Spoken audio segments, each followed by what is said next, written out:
Hi, my friends. Today I want to present you a new story. Enjoy watching it. The evening was supposed to be special. I'd rehearsed my announcement a dozen times in my head while setting the table. Pasta, wine, candles. Damien came home late as usual, tossing his keys onto the counter and barely glancing at the effort I'd put in. "What's all this?" he asked, loosening his tie. I smiled nervously, my palms clammy as I handed him a glass of wine. "Sit down. I have something to tell you." He looked at me curiously but obliged, his chair scraping against the floor. My heart thudded as I took a deep breath. "Damien, I'm pregnant." For a moment, I saw it, the flicker of joy in his eyes, but it disappeared as quickly as it came, replaced by a cautious smile. "Pregnant?" he echoed, setting down his glass. "Yes," I said softly, my voice trembling. "We're going to have a baby." He leaned back, his expression unreadable. "Wow. That's unexpected." The silence that followed felt like an eternity.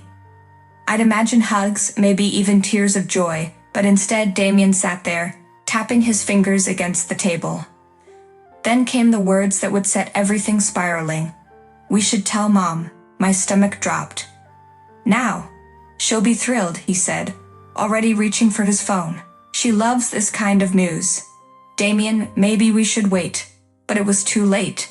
Florence's shrill voice filled the room through the speaker. "Damien, what a surprise." "Hi, Mom." "Listen, we got some news," he said, glancing at me as though expecting a round of applause for including me in the call. "You're going to be a grandmother." The line went silent. Then came the laughter, sharp and unsettling. "Oh, Damien, darling, that's wonderful. Congratulations, both of you." But her tone shifted, the warmth draining from her voice. "We'll need to do a paternity test, of course." I froze, the glass in my hand slipping slightly. "What did you just say?" "Standard procedure, dear," Florence replied breezily. "You can never be too careful these days. It's nothing personal." "Nothing personal?" My voice rose, shaky but furious. "You're accusing me of cheating the moment I tell you I'm pregnant, and you call that nothing personal?" Damien's face paled. "Mom, come on, don't." "Don't what?" she snapped. "I'm only being practical. Surely any reasonable woman would understand." I looked at Damien, begging him with my eyes to stand up for me, to say something, anything. But he just sat there, his mouth opening and closing like a fish gasping for air. "Damien?" I prompted, my voice barely a whisper. He avoided my gaze. "She doesn't mean it like that. It's just, you know how Mom is." The room spun. I stood abruptly, my chair scraping the floor as I pointed a trembling finger at Florence's still active image on the screen. "Turn it off," I said, my voice deadly calm. "What?" Damien blinked. "Turn it off." He hesitated but ended the call. The silence that followed was suffocating. I turned to him, my chest heaving. "How could you let her say that to me? She didn't mean anything by it," he said weakly, but his voice lacked conviction. "You didn't even defend me," I said, my words heavy with betrayal. "I'm carrying your child, and the first thing your mother does is call me a liar. And you." My voice cracked. "You just sat there." Damien reached for me, but I pulled away. "I didn't know what to say," he admitted. "That's the problem," I said, my voice trembling. "You never do." I grabbed my plate and dumped the uneaten food into the trash, each movement sharp and deliberate. "Enjoy your dinner alone." As I walked away, I heard him sigh, the sound hollow and useless. Upstairs, I locked the bedroom door and sank onto the bed, tears burning my eyes. This was supposed to be a moment of joy, a celebration of new life. Instead, it felt like the beginning of the end. The next morning, I woke to the sound of Damien rummaging through the closet. His movements were loud, sharp, desperate almost. I stayed silent, watching his reflection in the mirror as he tossed clothes into a duffel bag. "What are you doing?" I finally asked, my voice groggy but firm. He froze mid-reach, his shoulders stiffening. "I thought I'd stay with Mom for a couple of days. Let things cool down." "Let things cool down." I sat up, the tension in my chest tightening like a vice. "You mean abandon me to clean up the mess your mother made?" Damien turned slowly, his face a mix of guilt and frustration. "Look, last night got heated. I think some space would do us both good." I laughed bitterly. Space? From what, Damien? Your inability to stand up for me? Or the fact that you're still letting her control our lives? He sighed, running a hand through his hair. You don't understand. Mom, she's complicated. She's been through a lot. And I haven't? I shot back. I'm pregnant, Damien. This isn't just about me, it's about our child. His gaze faltered, and for a moment, I thought I saw regret. But instead of apologizing, he muttered, maybe we should wait for the paternity test before making this a bigger issue than it already is. The words hit me like a punch to the gut. I stood, my hands trembling. Do you even hear yourself? You're doubting me too. No. He started, but I cut him off. Yes, you are. If you weren't, you wouldn't have even entertained her disgusting accusation. Damien threw up his hands. What do you want me to do, huh? Tell her she's wrong without proof? She's the one who pays for this apartment, you know. Without her, we'd have nothing. The room fell silent. His admission hung in the air like a dark cloud. I stared at him, the realization dawning on me. So that's why you won't stand up to her, I said quietly. You're scared of losing her money. It's not that simple, he argued, but his tone lacked conviction. Oh, it's exactly that simple, I snapped.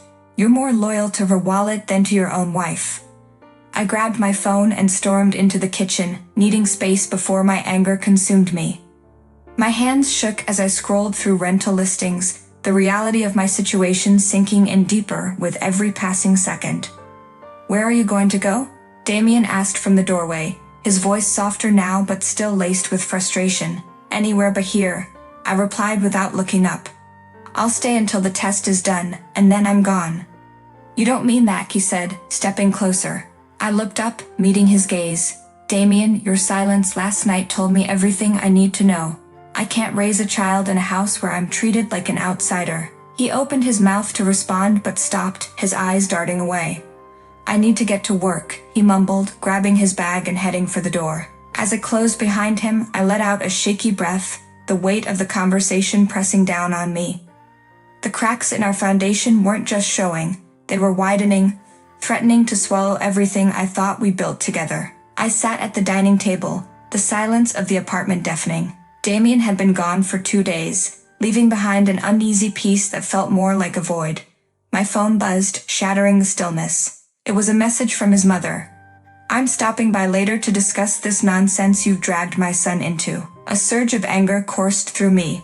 Discuss? She wasn't stepping foot into my home. I quickly typed back, you're not welcome here. This is between Damien and me. Seconds later, the phone rang. I hesitated but answered. What do you want? You don't get to keep me away from my son. Her voice hissed through the speaker. This is my family too. This is my home, I shot back. And you don't get to waltz in like you own the place.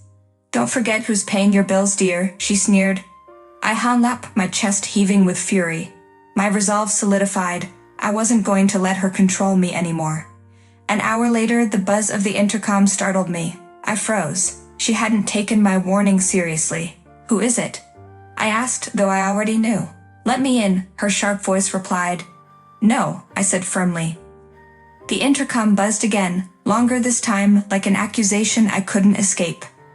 I ignored it, pacing the living room as my phone vibrated incessantly with her calls. Then came the knocking, loud, relentless, echoing through the walls. Open the door or I'll call Damien, she yelled. That was the trigger. The thought of Damien siding with her again sent me spiraling.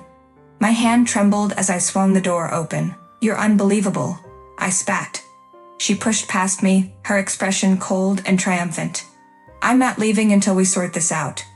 This isn't your business, I said, my voice shaking. It became my business the moment you started poisoning Damien against me, she replied, settling into the couch as though she owned it. I took a deep breath, the room spinning. Get out, I said, pointing to the door. She crossed her arms. Not until I know you're not trying to trap my son with a child that might not even be his. The words stung, but I refused to let her see my pain. Fine, I said, grabbing my keys and phone. You can sit here all day, but I won't be. I slammed the door behind me, my heart pounding as I descended the stairs. I needed air, space, anything to escape her suffocating presence. As I walked aimlessly down the street, my phone buzzed with a message from Damien. Mom told me you left. What's going on? I stared at the screen, my vision blurring. What's going on? He should have been here to protect me, but instead he left me to fight his battles. Tears threatened to spill as I typed back. Ask her, I'm done. For the first time, I felt a flicker of relief. I didn't know what came next, but I knew I couldn't keep living like this. The door clicked open and Damien walked in. He tossed his keys on the counter, his face a mask of indifference. I sat on the couch, gripping a cold mug of tea, the tension between us as sharp as broken glass. I heard about what happened, he started, avoiding my gaze. Did you? I said, my voice low. He exhaled sharply, running a hand through his hair. She's my mother, Mia. She just wants to protect me. Protect you? I snapped, slamming the mug onto the table. By barging into our home and treating me like a criminal? Like I'm some liar trying to trap you with a baby? Damien finally met my eyes, but there was no warmth, no apology, just weariness. You know how she is, she means well. Means well. I stood, my body trembling. She's trying to destroy us, Damien, and you're letting her. His silence was the loudest answer he could have given. I crossed my arms, trying to steady my breathing. Did you tell her she's not welcome here? She's my mother, Mia. I can't just cut her out of my life. I laughed bitterly. But it's okay for her to walk all over me? To accuse me of carrying someone else's child? You stood there and said nothing. Again. Damien flinched, but his expression hardened. You don't understand the pressure I'm under. Pressure? I barked, stepping closer. What about me, Damien? I'm carrying your child. Our child, and I've never felt more alone. He opened his mouth but closed it again, as if he couldn't find the words. The silence stretched between us until my phone buzzed on the table. I picked it up without thinking, and my stomach dropped when I saw the message. It was from his mother. I'll be back tomorrow to talk some sense into you. Don't try to avoid me. I threw the phone down, my hand trembling. She's not stopping, Damien, and you're doing nothing to stop her. He sighed heavily, his shoulders slumping. I don't know what you want from me. I want a husband who stands up for me, I said, my voice breaking. Someone who doesn't let his mother dictate our lives. Damien looked at me, his face unreadable. This is my life too, Mia. You don't get to make all the decisions. For a moment, I was speechless. Then I shook my head, tears staining my eyes. Maybe you're right, Damien. Maybe this isn't our life. Maybe it's just yours, and I'm the stranger in the room. I turned away, heading to the bedroom, my heart shattering with every step. Behind me, Damien didn't call out or follow. The sound of the door clicking shut told me all I needed to know. The clock struck midnight as I zipped the last of my suitcases. The room felt heavier than ever, a suffocating silence blanketing everything. Damien was asleep in the guest room. He hadn't slept in our bed since our last argument. I stared at the packed bags, feeling the weight of my decision pressing down like a vice. I had booked a hotel earlier that day. It wasn't far, just enough to get some space. The house felt eerily quiet as I crept through the hallway, the dim light casting long shadows on the walls. When I reached the door, a soft click echoed behind me. Going somewhere? Damien's voice froze me in place. I turned to see him leaning against the wall, arms crossed, his expression dark and unreadable. I can't stay here anymore, I said, trying to steady my voice. This isn't a home. It's a battleground. His jaw tightened. So that's it? You're running away? I'm leaving because I have to, I said firmly. You've made it clear where your loyalty lies, and it's not with me. Damien stepped closer, his voice low. You think leaving will solve everything? You'll only make it worse. My mother. I cut him off. Your mother has controlled every part of this marriage, and you've let her. But not anymore. I turned and opened the door, but Damien grabbed my arm. Mia, wait, you're pregnant. You can't just walk out on us. I yanked my arm free, my voice steady despite the storm inside. You're right, I can't walk out on my child, but I can walk out on you. I stepped out into the night and closed the door behind me. As the morning sun filtered through the curtains of apartment, Mia felt an unfamiliar lightness in her chest. The air seemed fresher, untainted by the suffocating tension that had plagued her home for months. The moving boxes, neatly stacked in the corner, were symbols of a life untethered. For the first time in a long time, Mia was free. The weeks leading up to her departure had been a whirlwind. Her husband, Damien, had tried to apologize in his usual half-hearted way, mumbling about keeping the peace and blaming his mother for their troubles. But Mia had been resolute. His inaction had spoken louder than any belated apology ever could. The turning point came when Mia attended her first therapy session. The therapist, a warm, empathetic woman named Dr. Patel, had helped her untangle the web of guilt, fear, and obligation that had held her captive for so long.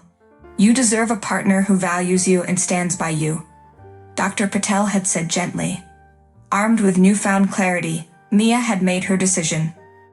She would take the paternity test, not for Damien, his mother, or anyone else, but for herself. She would erase any shadow of doubt cast upon her or her child. When the results came in, Mia didn't even bother to share them with Damien. The baby was, of course, his. Instead, she sent the report to his mother, attaching a short note. "For your peace of mind, please do not contact me again." Now, weeks later, Mia sat on her couch, sipping a warm cup of tea and listening to the baby's heartbeat through a small fetal monitor she had bought. The steady rhythm filled the room with hope. She had already lined up a remote job as a content writer, giving her the flexibility to stay home after the baby arrived. A gentle knock on the door startled her from her thoughts. It was Sophia, her childhood best friend, carrying a basket of muffins. "Thought you could use some company," Sophia said, grinning as she stepped inside. Over the next few hours, they laughed, planned, and dreamed together. For the first time, Mia felt the weight of her isolation lift. She wasn't alone anymore. As the months passed, Mia built a new support system. She attended prenatal yoga classes, joined an online forum for single moms, and even started painting again, a hobby she had abandoned during her marriage. Slowly but surely, she rediscovered herself. When her daughter, Lily, was born, Mia held her close, tears streaming down her face. She whispered softly, "We're going to be okay, little one." Damien tried to reach out a few times, but Mia ignored his calls. She had given him every chance to prove himself, and he had failed. Instead, she focused on building a brighter future for herself and Lily. As she tucked Lily into bed one evening, Mia smiled to herself. For all the pain and betrayal she had endured, she had emerged stronger, wiser, and more at peace than ever before. This was her happy ending, not the one she had once imagined, but the one she had fought for, and won. Friends, what do you think of this story? Write your opinion in the comments. Would you like more stories? Don't forget to subscribe and hit the bell button so you don't miss any videos. See you tomorrow.